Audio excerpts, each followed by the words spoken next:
नमस्कार and welcome back to the channel. तो आज हम कंटिन्यू करेंगे अपनी द नर्वस सिस्टम की सीरीज़ के साथ। हम ऑलरेडी एनसीईआरटी से कुछ बेसिक चीज़ें डिस्कस कर चुके हैं और जो नेक्स्ट टॉपिक है जिसको हम आज डिस्कस करेंगे बहुत ही बेसिक फंडामेंटल्स के साथ, वो है generation and conduction of nerve impulse. ये तो पता है कि इम्पल्स होता है बट नर्व्स के थ्रू आता जाता है, बट कैसे जनरेट होता है और कैसे कंडक्ट होता है यानी कैसे आता जाता है, उस चीज़ को आज हम इस वीडियो में डिस्कस करेंगे with the most basic concepts. And जो हमारी रेफरेंस बुक है वो डेफिनेटली आज की एनसीईआरटी ही है। एंड जो हमारा रेफरेंस के लिए चैप्टर हमने यूज़ किया है वो 12th एनसीईआरटी बायोलॉजी का चैप्टर है which is called neural control and coordination. तो लेट्स बिगिन। तो न्यूरॉन्स को बेसिकली एक्साइटेबल सेल्स करके कंसिडर किया गया है। क्यों कंसिडर किया गया है? क्योंकि उनकी सेल मेम्ब्रेन्स जो है पोलराइज्ड स्टेट में रहती हैं। अब पोलराइज स्टेट का क्या मतलब हुआ कि उसके सेल मेम्ब्रेन के अक्रॉस यानी outside the cell membrane and inside the cell membrane certain positive या नेगेटिव चार्जेस प्रेजेंट होंगे। और वो क्यों होंगे? बिकॉज ऑफ द प्रेजेंस और एब्सेंस ऑफ सर्टन कैटायंस और एनायंस। नेगेटिवली चार्ज प्रोटीन्स हो सकते हैं, कोई ना कोई एलिमेंट्स जो है एक कैटायन के रूप में प्रेजेंट हो सकता है या कोई ना कोई एलिमेंट एनायन के रूप में प्रेजेंट हो सकता है। तो उसी वजह से एक पोलराइज्ड स्टेट जो है अचीव होती है, यानी एक अगर उसको बेसिक टर्म्स में समझें तो चार्ज्ड स्टेट्स अपीयर होती है। अब ये पोलराइज्ड होती क्यों है? होती तो है लेकिन होती क्यों है इसको और अच्छे से समझते हैं। सेल मेम्ब्रेन में different types of ion channels present होते हैं न्यूरॉन्स की सेल मेम्ब्रेन में, जो कि आयन चैनल्स है, मतलब आयन के लिए गेटवेज हो गए एक तरीके की कि अंदर जाने देंगे या नहीं जाने देंगे, वो डिपेंड करता है।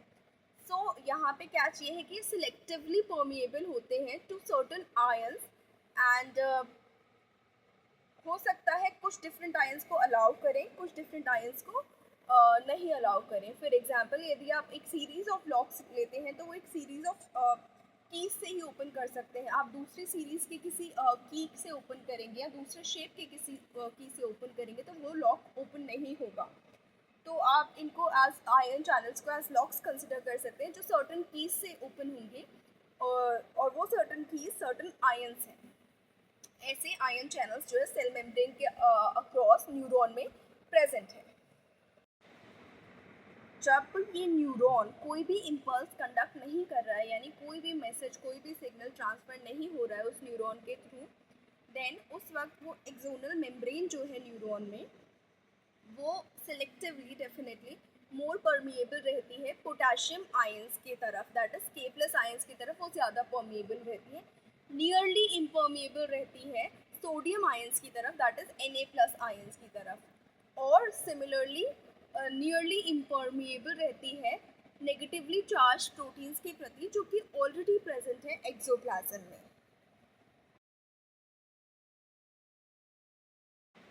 अब इस वजह से क्या होता है कि जो एक्सोप्लाज्म ऑलरेडी प्रेजेंट है एक्सॉन के अंदर, उसमें जो है एक high concentration of K+ ions होगा, दैट इज पोटेशियम आयंस होगा, और एक high concentration of negatively charge proteins होगा जो ऑलरेडी वहाँ पे प्रेजेंट होंगे, लेकिन एक low concentration of sodium ions होगा, low concentration of Na+ ions होगा।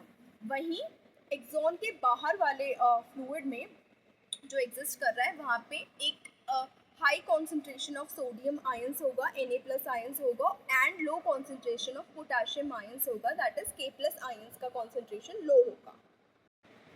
अब इसकी वजह से एक कॉन्सेंट्रेशन ग्रेडियंट बिल्डअप होता है।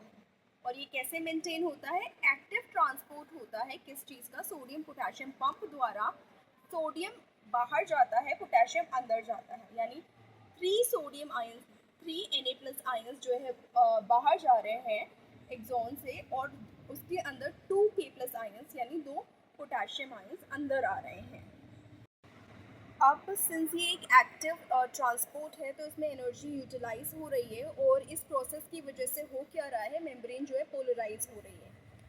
एक पॉजिटिव चार्ज एक्सॉन मेम्ब्रेन के आउटसाइड पे क्रिएट हो रहा है और एक नेगेटिव चार्ज एक्सॉन मेम्ब्रेन के इनसाइड पे क्रिएट हो रहा है। और सिंस ये तब हो रहा है जब न्यूरॉन कोई भी इम्पल्स ट्रांसफ़र नहीं कर रहा है, कोई भी सिग्नल या कोई भी मैसेज ट्रांसफ़र नहीं कर रहा है, तो उस वजह से मतलब कि रेस्ट पे है वो, तो इस जो डिफरेंस इन कॉन्सेंट्रेशन ग्रेडियंट की वजह से जो पोटेंशियल क्रिएट हो रहा है उसको रेस्टिंग पोटेंशियल कहा जाता है।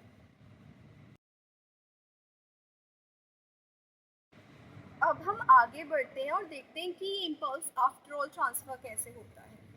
तो हमने अब ये जान लिया कि रेस्टिंग पोटेंशियल पे यानी ओरिजिनली एक्सॉन मेम्ब्रेन जो है आउटसाइड पे पॉजिटिवली चार्ज है, इनसाइड पे नेगेटिवली चार्ज है।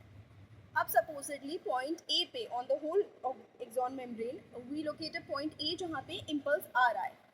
जब वो इम्पल्स आएगा तो मिनी सेकेंड्स के लिए जो है वो जो मेम्ब्रेन है जो ओरिजिनली हाईली इम्पर्मिएबल थी या Na+ के लिए वो लार्जली परमिएबल हो जाएगी। Na+ के लिए वहाँ के जो चैनल्स हैं वो खुल जाएंगे और rapid influx of sodium ions हो जाएगा inside the exoplasm at that particular point, not everywhere on the axon but at that particular point which we have considered it as A। तो अब उस A point पे inside पे positive charge buildup हो जाएगा और बाहर वो नेगेटिवली चार्ज हो जाएगा, while the other rest of the membrane बाहर पॉजिटिवली चार्ज है, इनसाइड पे नेगेटिवली चार्ज है।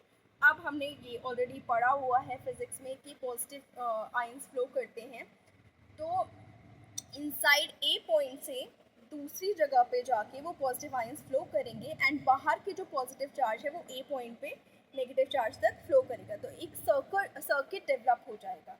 अब मिनी सेकेंड्स के बाद ए पे ये इनफ्लक्स बंद हो जाएगा एंड अपने आप ओरिजिनल स्टेट रिस्टोर हो जाएगी और ऐसे ही ये करंट फ्लो करता करता पूरा इलेक्ट्रिकल इम्पल्स ट्रांसफ़र हो जाएगा।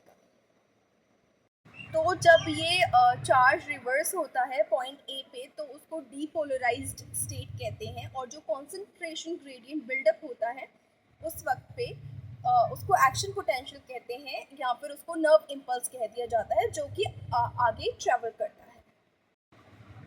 अब जब ए रिवर्स पोलैरिटी कर लेगा यानी ए से करंट फ्लो करके बी पे वो एक्शन पोटेंशियल चला जाएगा तो डेफिनेटली फिर आगे भी एक सी पॉइंट जनरेट होगा जहाँ पे ये लूप में फ्लो होते होते इम्पल्स पूरे एक्सॉन में कैरी आउट हो जाता है। इस वक्त ये माइंड में रखना ज़रूरी है कि जो स्टिमुलस इंड्यूस्ड राइज हुआ था Na+ इनफ्लक्स का वो बहुत ही एक्सट्रीमली शॉर्ट लिव्ड होता है और बहुत ज़्यादा मिनी सेकेंड्स के लिए होता है।